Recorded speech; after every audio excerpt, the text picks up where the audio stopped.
ashver.com.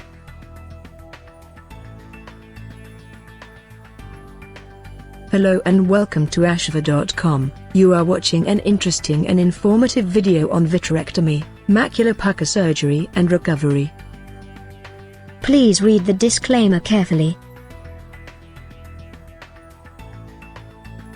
Some surgical procedures are still so new that it is difficult to find enough information on the internet about them. Such is the case with the macular pucker peel procedure, which has been performed only since about the mid-90s. I have just had this procedure done on my left eye, and I hope that what I write will help someone who is contemplating the surgery. A macular pucker, also known as an epiretinal membrane, often occurs as part of the aging process, but sometimes it can be caused by previous trauma, retinal detachment, diabetes, or post-vitreous detachment, PVD. The epiretinal membrane is scar tissue that forms over the macula, the area of the retina responsible for central vision. The membrane creates traction on the retina, resulting in distortion, blurriness, or both. For some people, the distortion makes straight lines look wavy or crooked, and for others, the vision has a patchy quality. What is the goal? The visual impairment created by a macular pucker typically stops at the 20/60 level, but sometimes it can progress beyond that. If a dead vision cannot be corrected to better than 20/40, surgery may be a possibility. The goal is to improve visual acuity, reduce some of the distortion, and possibly prevent permanent damage to the macula. Existing cataract? If you already have a cataract formed in the eye with the epiretinal membrane, you need to be aware that the ERM peel surgery will very likely cause a worsening of your cataract. However, if your cataract is already pretty advanced, you may consider very strongly having the cataract removed before any retinal surgery. Your retinal surgeon has to look directly through your natural lens in order to do the surgery, and a cataract is cloudy and yellow enough to obstruct his view. In my case, it made better sense for me to have the cataract removed first, followed 3 months later by the ERM peel. If you take the same route, expect that your retinal specialist will have definite opinions on the type of intraocular lens you select to replace your natural lens. Some IOLs will make the retinal surgeon's field of view more uncertain and distorted. What is surgery like?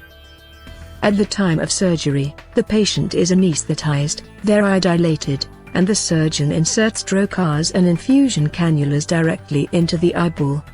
First, the surgeon performs a vitrectomy, which is the removal of the vitreous humor from the eye.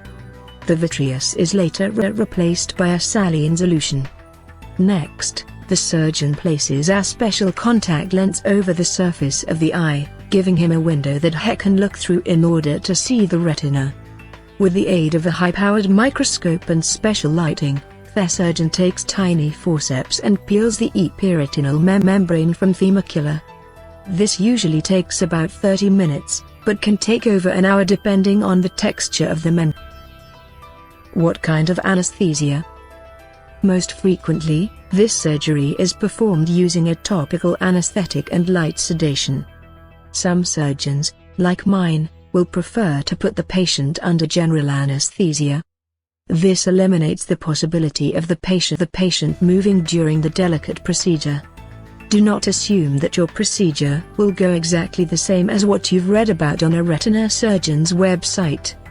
When in doubt, ask your surgeon what his routine is.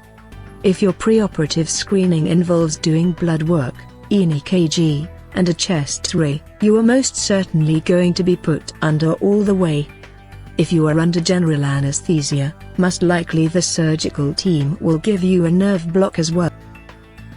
What kind of surgical instruments? I had state-of-the-art surgery, using either 23 or 25 gauge needles. This means that my surgery was sutureless, and my incisions healed within a week.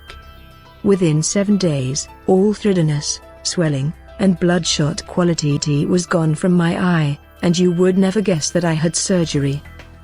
If your surgeon is not using the most modern sutureless equipment, I would ask why not, and get a second opinion.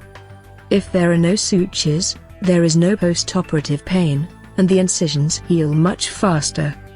But with sutures, you are likely to experience some pain, irritation, and grittiness for a while. It does take considerable skill to use the finest needles. Think about the difference to your recovery and dyes used in surgery. There should be no need for your surgeon to inject a dye to stain the epiretinal membrane. Some of them might do it so they can see the membrane better, but there is always the possibility that such a dye could be toxic. When in doubt, ask. Possible gas fluid exchange. On your surgical consent form, you will see listed the possible use of a gas bubble in the patient's eye.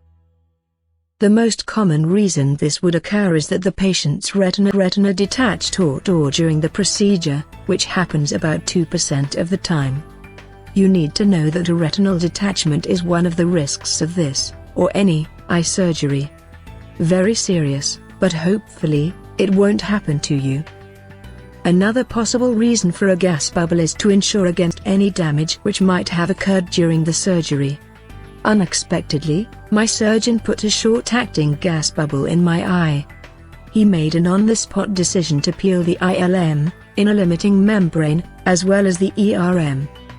Based on what he saw, he could not be sure he did not leave a true macular hole, so he inserted the gas bubble as a precaution. Fortunately, after surgery, we found out that everything was okay. Face-down positioning, or sleeping on your stomach. Don't worry. This probably won't be necessary. The vast majority of patients get up, walk away, and have someone drive them home. That is the extent of what they do, and they take it easy for a couple of days. They can usually lie on their back, prepare meals, and drive a car after the first 24-hour follow-up visit.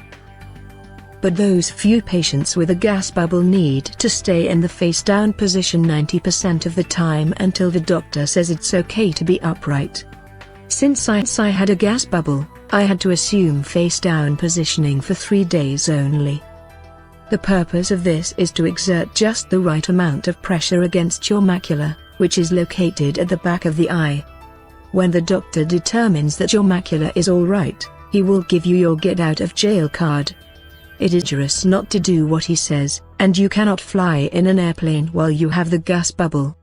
With a retinal detachment, the face-down positioning will be more strict, and might have to last for 2 weeks.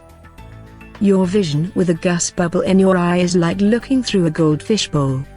When you move, the liquid sloshes around in your eye, but in a matter of days, it goes down, and you can see over the bubble. Gradually it disappears. In my case, it took 10 days to go away. It's good to be prepared for anything to happen. I was prepared, so I knew where to rent vitrectomy recovery equipment, and that such equipment may be covered by medical insurance. Try to be aware of any possibility, even if it seems unlikely to happen. Question your surgeon in detail about all.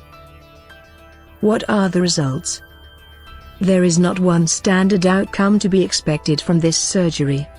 How much visual improvement you can expect depends on your healing capacity and the length of time the macular pucker has been present in your eye. This surgery is not like cataract or LASIK or PRK surgery, where the surgeon plugs numbers into a formula, trying to hit a refractive target for your vision. Everyone's retina heals differently, and some retinas are more damaged than others. However, as a general rule, 85% of the people undergoing this procedure will get some improvement, typically about 2 lines on the eye chart. Another rule of thumb is that he or she will get back 50% of the vision that was lost. Some fortunate patients improve even beyond that and go back to 20/20 vision.